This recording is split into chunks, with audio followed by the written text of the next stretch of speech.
Today, I am speaking with Alston Owens, who is the Deputy Chief Finance Officer, gosh, that's a mouthful, at Coventry and Warwickshire Partnership Trust. Alston is so passionate about sharing how he's got to where he has. What he unpacks, and I didn't know most of this until I heard it today, the breadth of his experience. To use his words, if you cut him, he bleeds blue, so he's NHS through and through. But he really talks with us about what he thinks should be focused on more to increase representation, why commercial shouldn't be a dirty word in the NHS, and really how he wants to see more pipeline development, more focus on diverse talent development to really see that breadth of experience and representation across senior finance roles in the NHS. I hope you enjoy it. And I think there will be something that you can take away from this conversation too that will help you if you are trying to progress your career to a senior leadership level. Good afternoon. Good afternoon. It is so good to have you here. I'm going to ask you to introduce yourself. It'd be great for you to tell our audience who you are and what you currently do. New job. I'm 6 months into the role, Deputy Chief Finance Officer for Coventry and Warwickshire Partnership NHS Trust. But that's just part of what I do. Married to the wonderful Marlene, gotta get that in. 2 children, and I take on a number of other voluntary activities that really have helped me get to the role that I'm in at the moment. So I'm a trustee for a national blood cancer charity called Cure Leukemia that I'm really passionate about. And then more recently, playing in line with my accountancy kind of profession, I was gonged, if that's the right phrase, as the CITFA, which is Chartered Institute of Public Finance and Accountancy, President for the Midlands. So I have a lot on my plate. Thank you very much. Very much. Yes. And can I rewind a step, Alston? Yeah. So Coventry and Warwickshire Partnership Trust, what does your trust look after? So it's broken down into, so it delivers many services, but I guess if I was to simplify it for my benefit, so it's mental health, adult mental health services, children's services in terms of mental health, and then learning disability and autism, which is unique. I can say that we're a small organisation compared to other mental health trusts, but we certainly punch above our weight. So, I've joined at a really exciting time. It's you don't normally put the words commercial orientated with NHS, but I'm sure I won't get told off for this, but I think we do have a commercial kind of vibe to us in terms of the work that we're trying to do and deliver, and ultimately give a better service to those that may not be receiving that just at the moment. So yeah, it's good. Lots to do, but I'm enjoying it so far.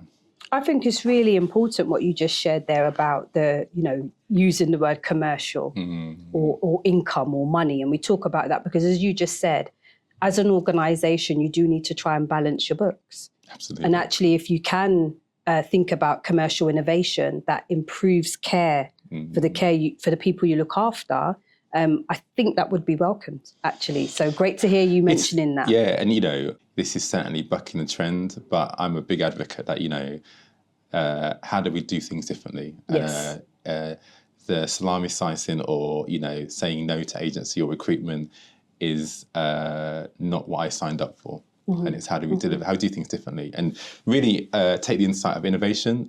Again, we use it a lot in the NHS. I don't know how many people are actually doing it. And I think, I've certainly, I can't speak more so than the organisation I'm in at the moment in terms, we're pushing the boundaries to kind of move those narratives. So 2 questions I want to ask. So first of all, second question I always ask our guests who come onto Bravery in the Boardroom, how would you describe your leadership style in 3 words?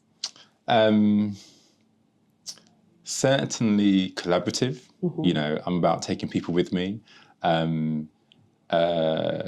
Collaborative, I think forthright, so don't sit on the fence with decision, and I guess probably brave. So I'm not going to get all decisions right, and I'm comfortable with that. But sitting on the fence by not making a decision is probably the worst thing that you can do. So, but I'm big on working with people. I'm big on teams, and I want to see people do well. Just as a bit of a context. Yeah.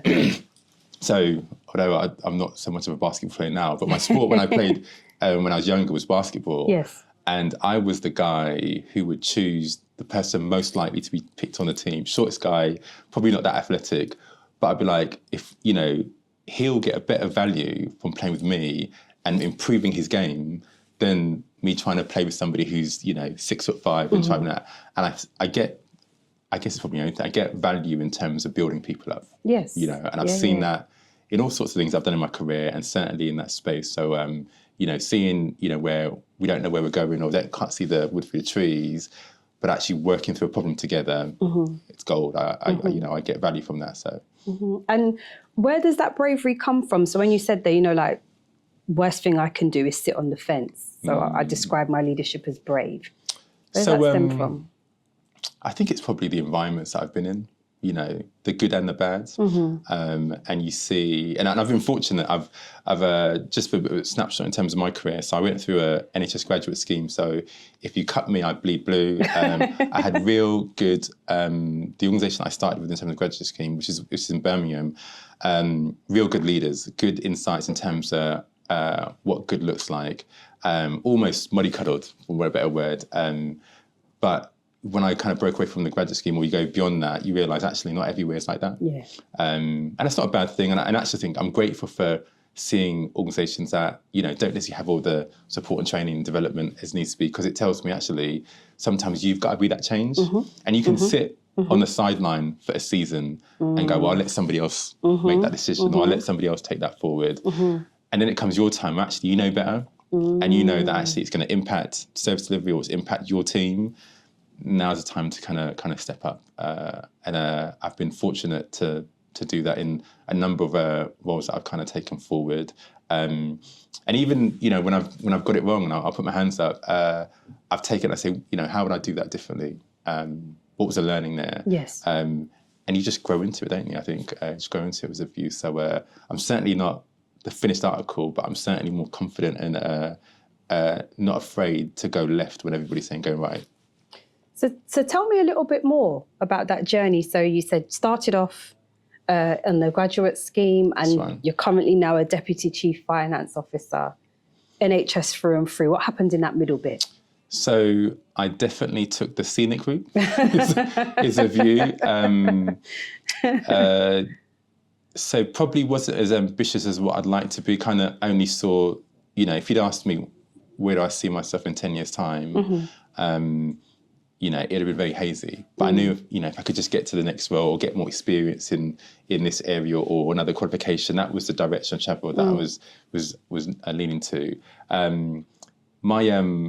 My background is a view, and it's very scenic in this perspective. So most people take a linear approach to kind of stay in an organisation for 3 years, next roll up, and then they get promoted, and essentially move in, and all of a sudden they find themselves as a deputy in an organisation. Mine's almost the opposite of that. I kind of stepped out, I was working in Birmingham, stepped out to work in Oxford this season. Interesting enough, I was working in the Mental Health Trust. Really enjoyed that, but for personal reasons, the journey from Birmingham to Oxford became a little bit of a challenge. I didn't realise at the time I'd come to love that journey, but I'll tell you about that in a moment. And just thought, what else is out there for me to kind of take advantage of? So I went into and some people know this, but I went into the kind of contracting world.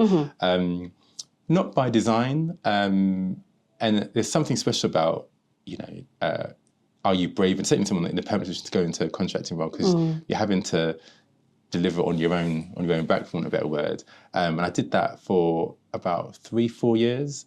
And what the skills that I was able to learn in that space was get to know the business really quickly, get to know the systems very quickly, and you've got to deliver something early on. And the first assignment was painful because it's like rabbit headlights. But after a sudden, there's a rhythm, there's a playbook. You know, who are the people that I need to make influence? What is it that we're trying to do? What are the problems we're trying to unpick? Certainly didn't get them all right at the first time, but there's certainly a way in terms of how do you get under the organisation, multi-premier organisation, you've probably got 100 leaders in the organisation. How do you get to know everybody as quickly as possible to make an impact or make a delivery on the task you're doing?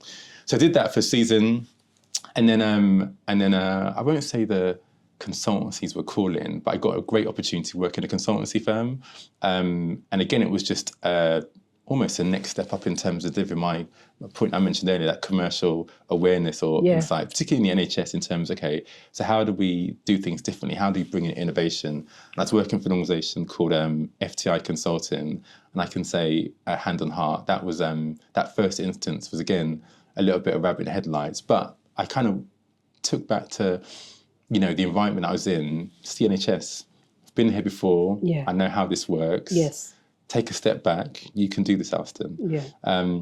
And I was there for probably about 2.5 years, maybe just a bit longer than that, actually, and really enjoyed it. And in that space, I got to work up and down the country in various guises, working on various projects. And again, it's like a muscle, isn't it? You just train that muscle to understand what you can do. And worked in that space for probably a number of assignments. And I got to a point where it's now time to come back into the NHS. I didn't know where I wanted to work, but I thought I loved what I was doing. But I'd learned all this stuff. I learned all these skill sets in terms of projects that we were working on and insights. My knowledge had doubled 10 times over because I was working on a number of assignments, built a kind of platform or a plethora of people that I could reach out to who were doing similar work to me, not just in finance. And now I'm a bit more operationally sighted. I've got a better understanding in terms of the business.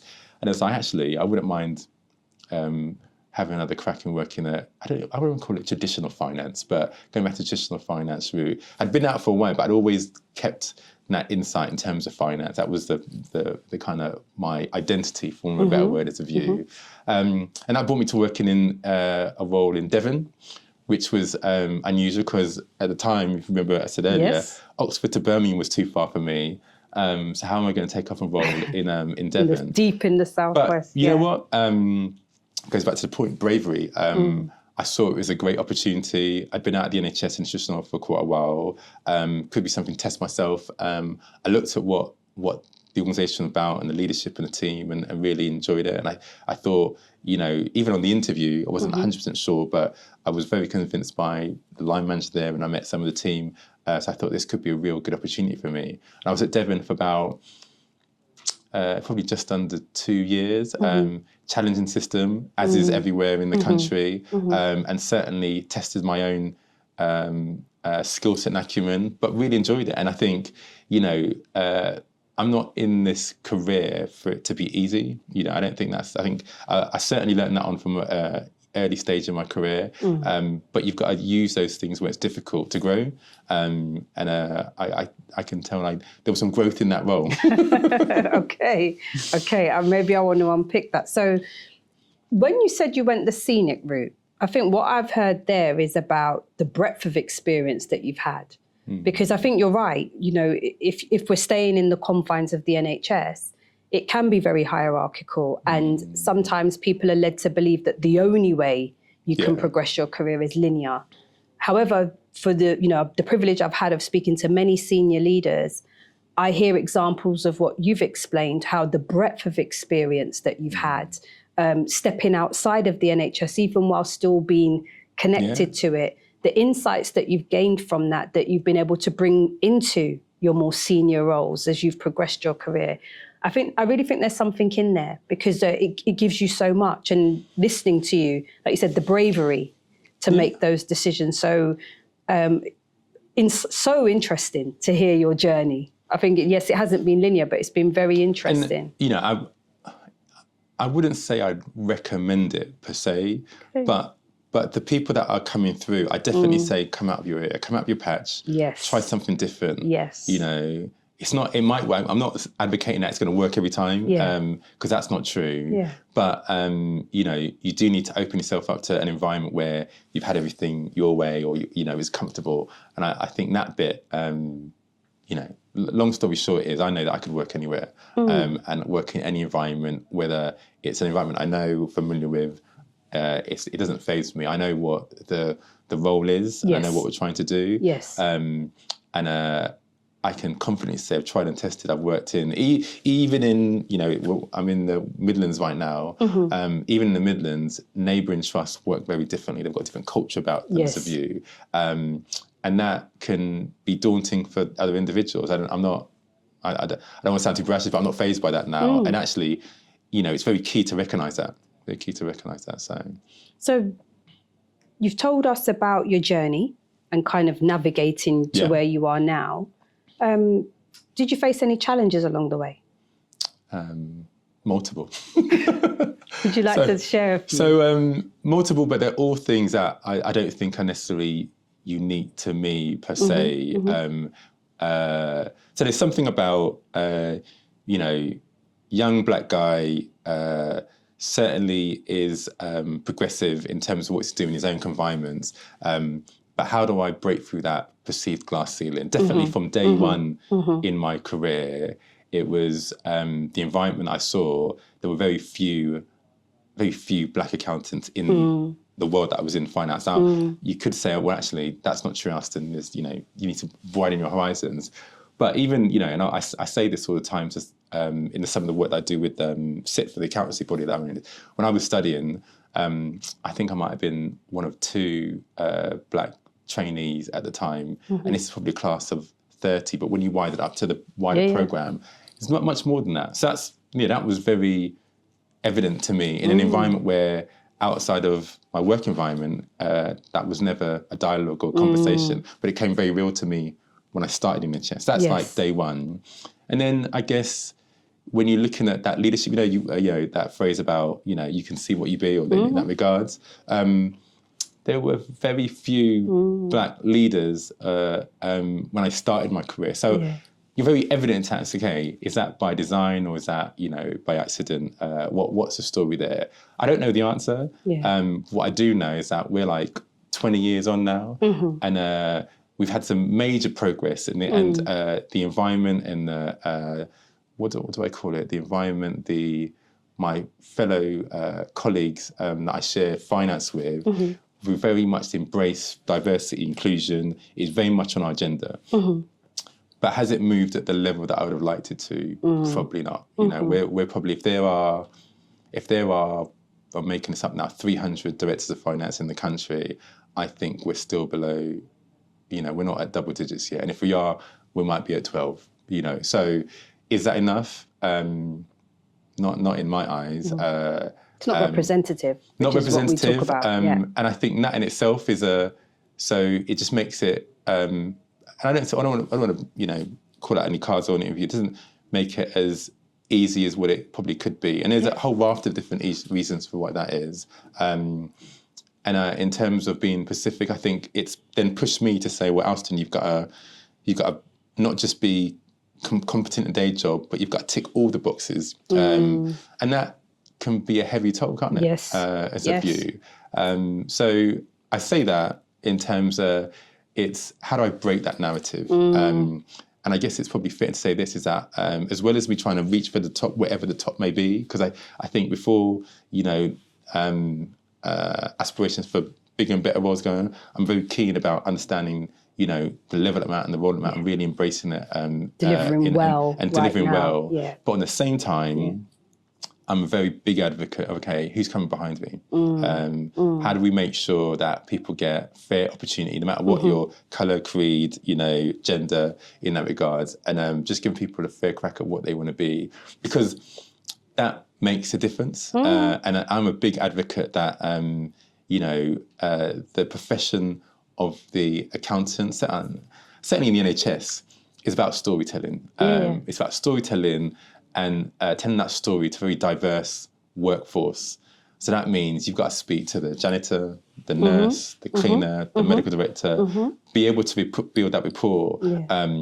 Finance, NHS finance is difficult, but it's not impossible. Well, people tend to be quite frightened. I'm generalising here, but non-finance 100% colleagues tend to shy away from numbers or want to rely quite heavily, isn't it, on your finance lead to help you interpret those. So it's helpful. I believe I am very privileged in the fact that, so if you think about what you just said, I'm fortunate that on the other side of the table, the people that I speak with could be psychologists, or could be, a consultant, which are way more intelligent than me, and yet we're coming to a dialogue in terms of we're probably speaking 2 different languages, and we've got to somehow meet in the middle. Yes. And I think I tell people, actually, that is the goal. How do you bring that back to kind of make the decision-making process really, really better? So you've got to understand the technical element, but you've also got to be empathetic, is that the right phrase? To understand where the challenges are.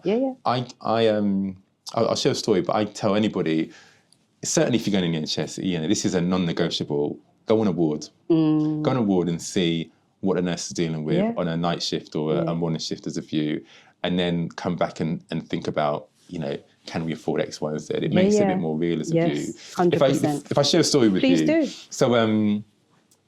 So, like week one in the new role at Coventry Warwickshire Partnership, and I'm, as I said, just for context, so my mum was a nurse, and many of my aunties were nurses. So I'm very familiar with how the NHS works and going on wards and vice versa.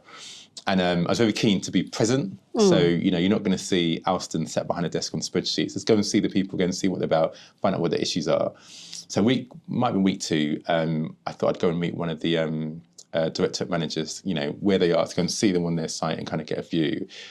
And certainly want to make a good impression. So, it's tie, shirt and tie, clean up shoes, very looking smart of you.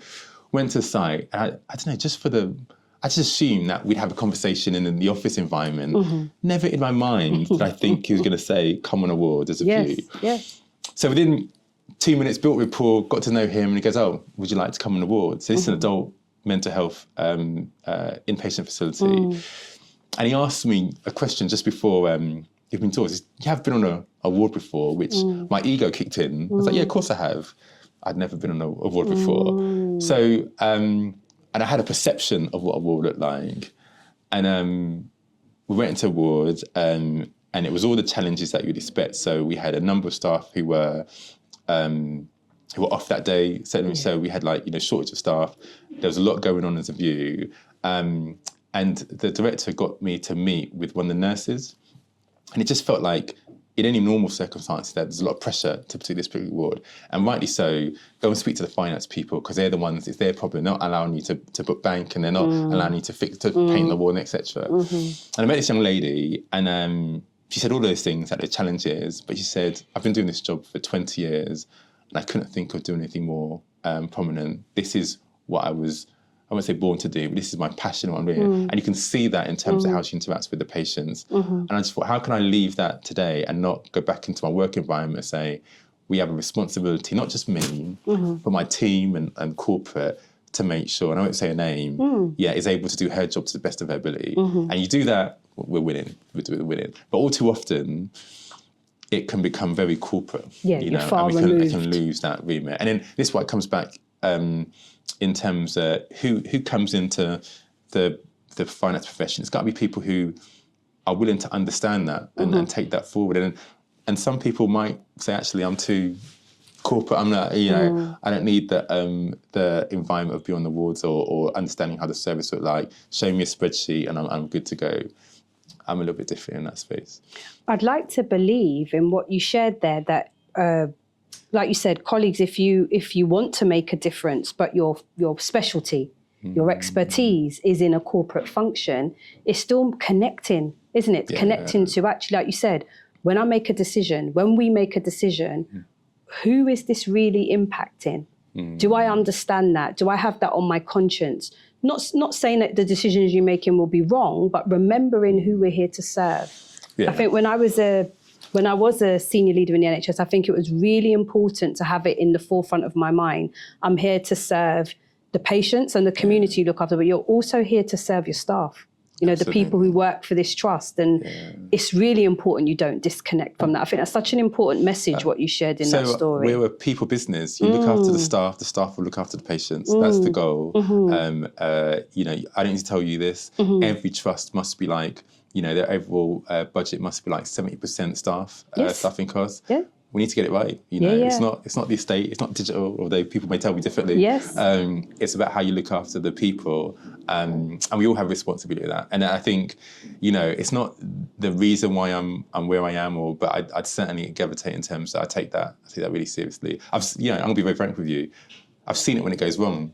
I've seen it when people are off sick. I've seen it when people are questioning, why am I in this job? They've put all this energy and effort, including myself, all this extra energy to get the qualification, which is not easy. It's blood, sweat and tears. Yeah. And then, you work in an environment that isn't inclined to your values, your culture in terms of what you want to do. And it's like, well, why have I done this for? It's really important to kind of get that right. And I say that most organizations do get it right. So in linking to that, like you said, so sometimes you've had those experiences. You've told us about your journey.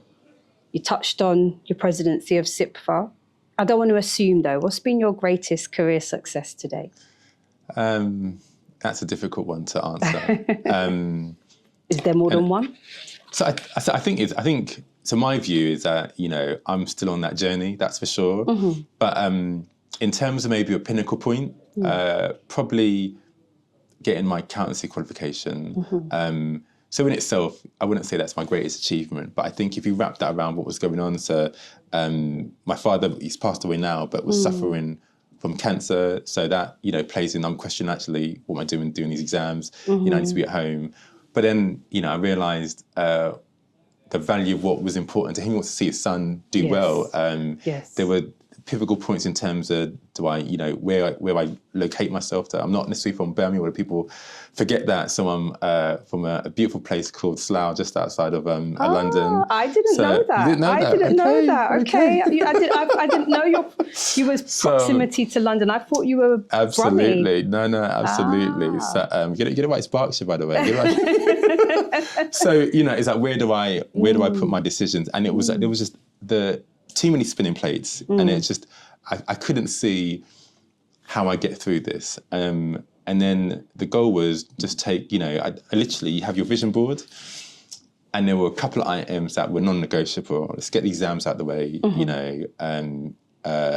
make decisions in terms of where you're going to build your career, family, etc. And I just ticked one off at a time.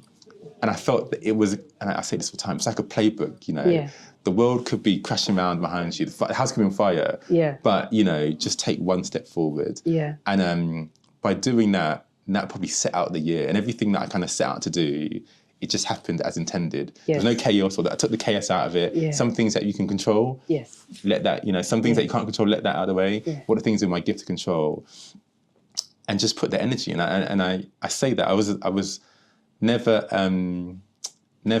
a straight A student. Mm-hmm. So, and I say that thinking, was I bright enough? Is it, to kind of get through the exams?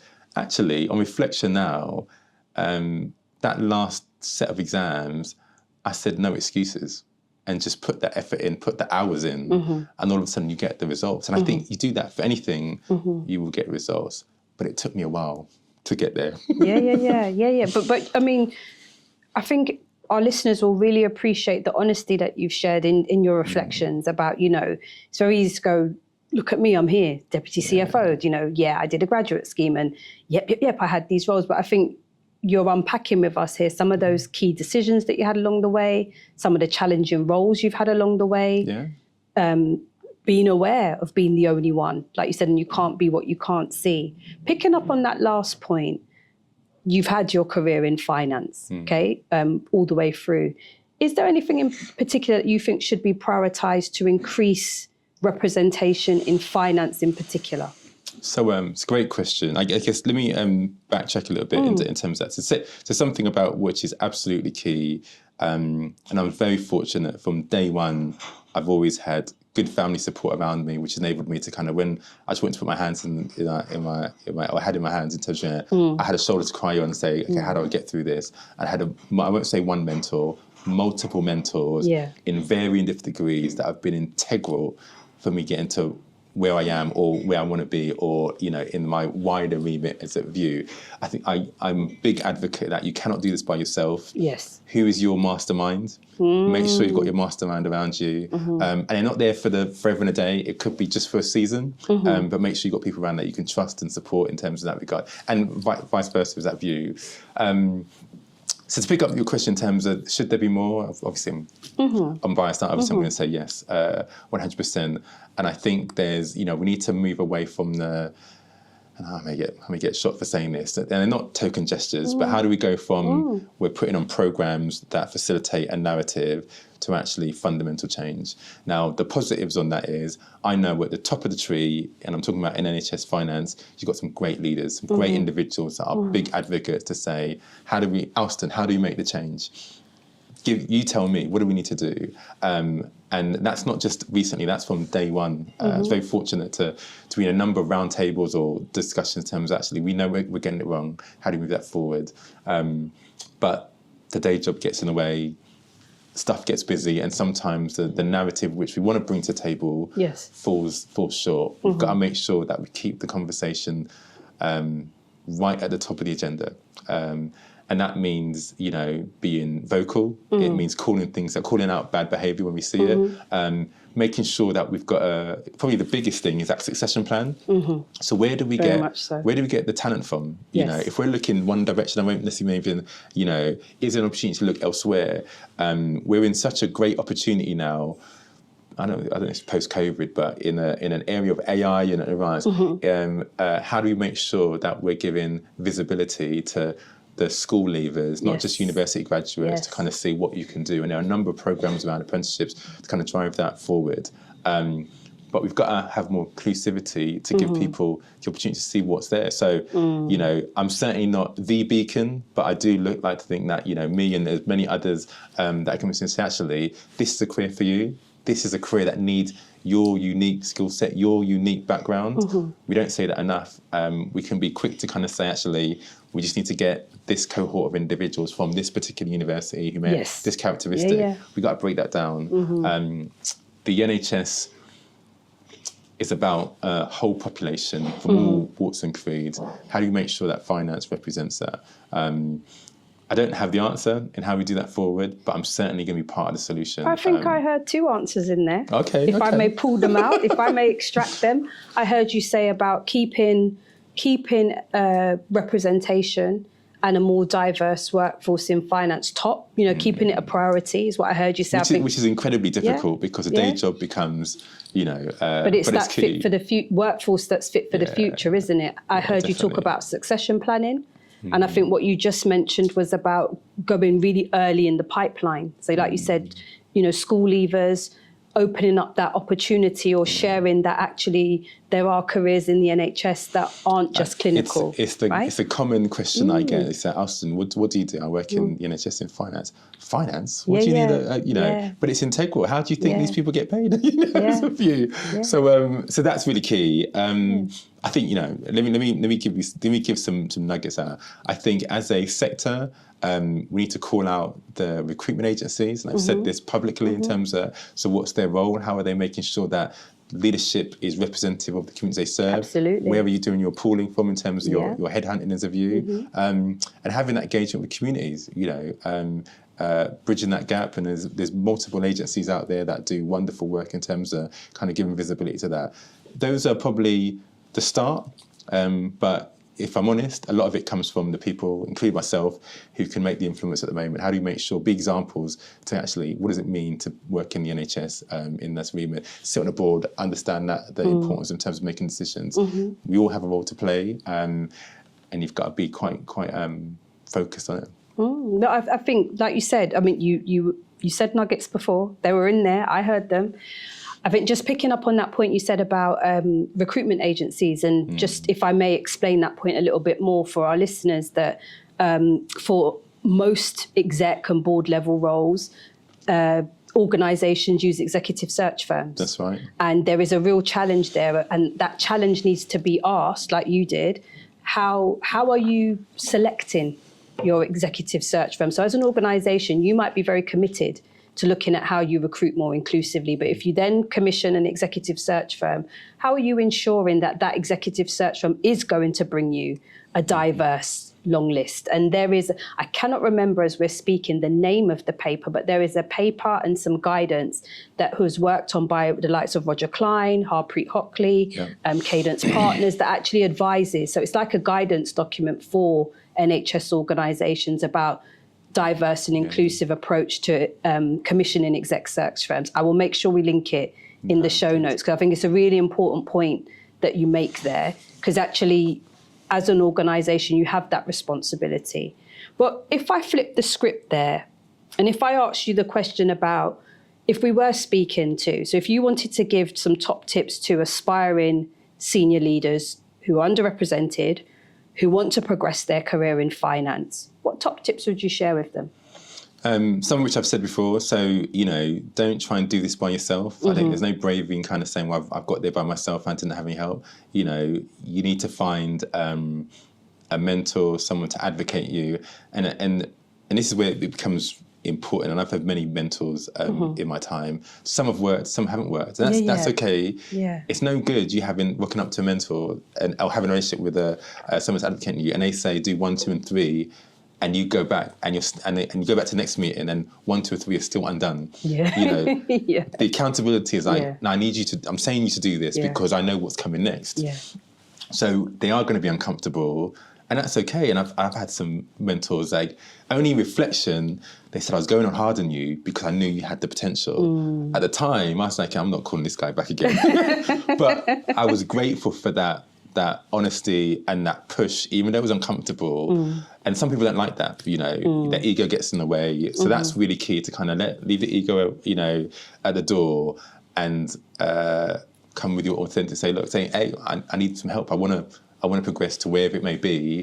What do you recommend? And that's finding that connection can be testing, but if it works, it really does open doors. So certainly make sure you've got a team that's supporting you as a view. Clearly, the goal is, and I'm, so not everyone says this, but I think you've got to know more than just your subject, and I think it's really key to kind of build around your subject. And I say this quite often, is that, I work in the NHS, but, there's a business behind the NHS, which people don't necessarily see. Know your business, understand your breadth in terms of reach, whether it's in a clinical capacity or from an operational point of view. It's really good at, what that means, you're meeting, your counterpart halfway, and you want to know that before you get to the boardroom, for sure. To have that dialogue to say, actually, I understand you, the empathy, the challenges going forward. So that's really key. And then you've got to build your network, and that is up, down, middle, sideways, because at any given point in time, the person that you might be coaching could be the next CEO, or the person that, you're having a dinner lunch with, that might be the person you're going to interview or be interviewing you. And just to have that breadth of understanding, I think that's where the NHS comes into its own. Multifaceted organisation, various different strands, but actually, it doesn't take that long to know how it all works. And from a national perspective, but you do have to be intentional about it. It's not, nobody's going to say, oh, come to this forum, and you've got to, got to put yourself out there. And you might, and I'm really bad at this, or good at this, rather say, that you may say no to me in January. 6 months may come on, and I'll say, well, we'd love to have a chat with you. And you may say no, but I'll get you eventually. It might be a year. And after that year, you're now feeling guilty. So I think, okay, I've got you now. Okay. So some real advice there on how to possibly 100%. Chase that mentor, if that's someone you really want to have a conversation with. Don't give up. Absolutely. I think is what you're saying there.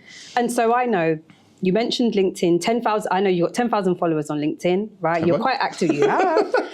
Quite active on there. Yeah. Is that the best place for, if our listeners want to connect with you or find out more, is that the best place to go, or would you direct us anywhere else? No, for sure. So yeah, I'm certainly intentionally active on LinkedIn. I think you can have this passive. If we connect, certainly you may not have an interaction in the first week or something, but you'll be on my radar to say, okay, how can I help you, and vice versa in the view. And I think the goal is actually build a community, and LinkedIn. So my intentional advice here is, LinkedIn is the tool, but you've got to take that tool off, into real life. So, and that's where it becomes more poignant and kind of driven. And I try and do that. I'm not always perfect at it, but certainly it's one of the kind of attributes, I think, saying, well, let's go and meet that person, see what they're actually about, what do they do, how do they get to where they get to. So I take great leverage in that. And it's one of the primary reasons why I was keen. So you've been a great supporter of Bravery in the Boardroom since you ever heard about us. You've shared it with so many people. You've introduced me to groups and people that you think could benefit from what we're doing. You've come along to our in-person events. So, thank you very much, because you really do hold the ladder out. You really do come along and support causes that you believe in. You really do open those doors. So it's why I wanted you to come on here, because I know you most probably can't reach everybody, right?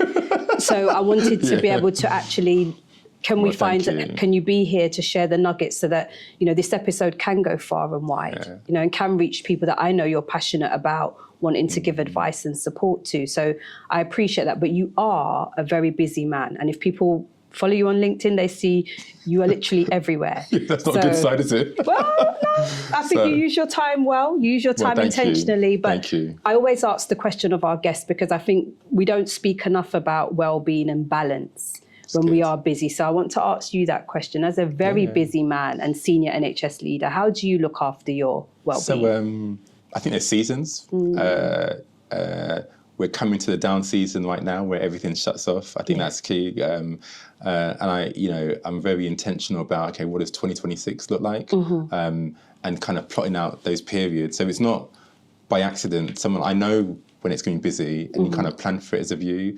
12 months is a long time, but when you chop it up in terms of what you need to do, actually it goes very, very quickly. So you have to be intentional about what you want to do, where are your bottlenecks in terms of driving forward. I don't do this enough, but I certainly shut down things to make time for family.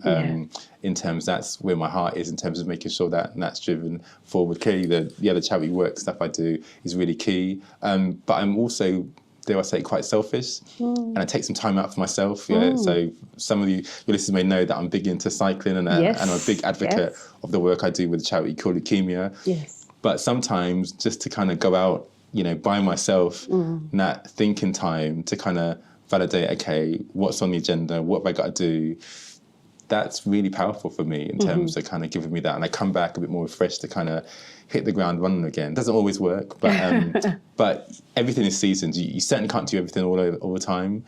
But understand, okay, there's 4 seasons in the year, or 4 quarters of the year. Where are you going to hit the goals in terms of what you want to achieve? And be able to be kind to yourself. It's not always gonna go well, and that's fine. Kind of sometimes, God tells you kind of to sit down. You need to just take heed. Take heed. And I've certainly had that in the last kind of couple of years in terms of going, and that's okay. That's okay. And always have the ending goal, isn't it? Oh, I knew this was going to be a great conversation. I knew there'd be nuggets galore. But as I just said before, thank you so much. Thank you so much for all you do. Thank you so much for being a wonderful role model, I think, for many. Like you said, for our young black males, Black men coming through that do not see. I mean, me and you both know Don Richards. Yeah, I think absolutely. Don was one of the first, or one of the only, the first black chief financial officer. That's right. And I think, even though, as you said, how many years later, we really still have the same thing where we don't see enough representation, even though we know the talent is coming through. The talent is there. The talent is there. I think, it's a fantasy that there isn't the talent there and the people there. The talent is definitely there. We've now got to, open up to give people the opportunity and let them push through. So, but I think what you've shared today will help colleagues at all levels of their career about thinking about that breadth, taking ownership. I think drawing strength from the mentors and the family support, if you have that. Absolutely. And I think what I'd add from what I know of you, you're not afraid to be the first. That's what I would say. You're not afraid to be 100%. The first. You're not afraid to be the first. No, you're not afraid to be the first. So thank you so much for today. Thank you.